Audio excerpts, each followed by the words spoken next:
ایک ایسی دعا جس کو پڑھتے ہی فوراً 70,000 فرشتے اللہ تبارک و تعالیٰ بھیج دیتا ہے بندے کی مدد کے لیے۔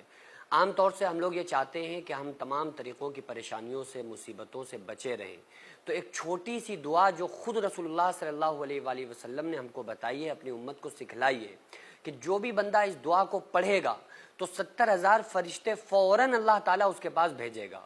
کیونکہ بہت سارے فرشتے ایسے ہیں جو اللہ تبارک و تعالیٰ کے حکم کے منتظر رہتے ہیں، اور اللہ تعالیٰ ان فرشتوں کو جہاں جب جس کی مدد کے لیے بھیجتا ہے وہ فرشتے فوراً اس بندے کی مدد کے لیے چلے جاتے ہیں۔ حقیقی مددگار تو صرف اللہ کی ذات ہے، حقیقی امداد تو صرف اللہ کرتا ہے، لیکن اس نے کچھ فرشتوں کو معمور کیا ہے، کاموں پر لگایا ہوا ہے، فرشتوں کو کچھ ڈیوٹیاں دی ہوئی ہیں، جیسے کہ حضرت میکائیل علیہ السلام کی ڈیوٹی ہے کہ بندوں کو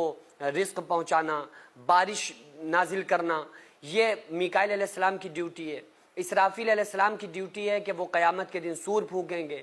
حضرت اسرائیل علیہ السلام کی ڈیوٹی ہے کہ وہ لوگوں کی روح کو قبض کرتے ہیں۔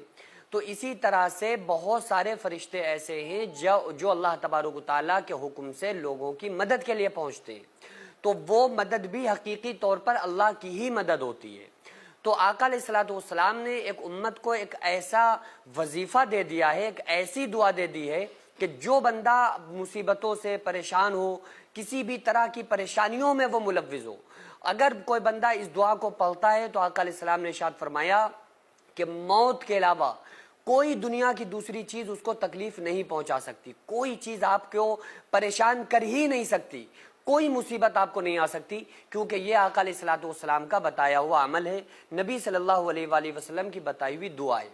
آج کل ہم لوگ ادھر ادھر کے وظیفوں پہ زیادہ دھیان دے رہے ہوتے، ادھر ادھر کے بتائے ہوئے چیزوں پر زیادہ عمل کر رہے ہوتے، لیکن وہ وظیفے، وہ چیزیں جو خود آقا علیہ السلام نے بتلائی ہیں، ان کی طرف ہمارا دھیان رجحان بہت کم ہوتا ہے۔ تو اس لیے ہم کو چاہیے کہ وہ جینوین چیزیں جو رسول اللہ صلی اللہ علیہ وآلہ وسلم نے بتلائی ہیں، اگر وہ ہم اپنی زندگی میں لے آئیں تو انشاءاللہ تعالی بہت ساری مصیبتوں، پریشانیوں سے ہم بچ سکتے ہیں۔ وہ دعا کون سی ہے، اس کو آپ لوگ یاد کر لیجئے، ویڈیو کو زیادہ سے زیادہ شیئر کیجئے تاکہ زیادہ سے زیادہ لوگوں تک یہ دعا پہنچ سکے۔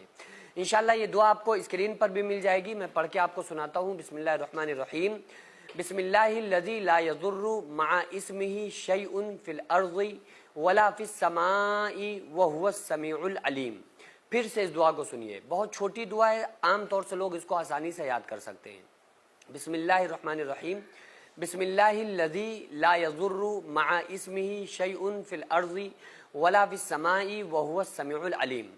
اور چند الفاظ کی تبدیلی کے ساتھ بھی یہ دعا کتابوں کے اندر آتی ہے۔ بہرحال یہ بڑی چھوٹی سی دعا ہے، آپ لوگ اس دعا کو ضرور یاد کیجئے۔ آقا علیہ السلام نے ارشاد فرمایا جو بندہ اس دعا کو صبح پڑھے گا، شام تک 70,000 فرشتے اس کی حفاظت کریں گے، اور جو بندہ شام کو اس دعا کو پڑھتا ہے تو صبح تک 70,000 فرشتے اس بندے کی حفاظت کرتے ہیں، اور موت کے علاوہ کوئی دوسرا نقصان اس کو نہیں ہو سکتا۔ یعنی موت کا تو کوئی علاج ہی نہیں ہے، لیکن موت کے علاوہ کسی قسم کی تکلیف، پریشانی، مصیبت اس بندے کو نہیں پہنچ سکتی جو بندہ اس دعا کو پڑھ لے۔ صبح پڑھے تو شام تک محفوظ ہو جاتا ہے بندہ، شام کو پڑھ لے تو صبح تک فرشتے اس کی حفاظت کرتے ہیں، اور ہر آفت اور بلا سے اللہ تعالیٰ اس کی حفاظت فرماتا ہے۔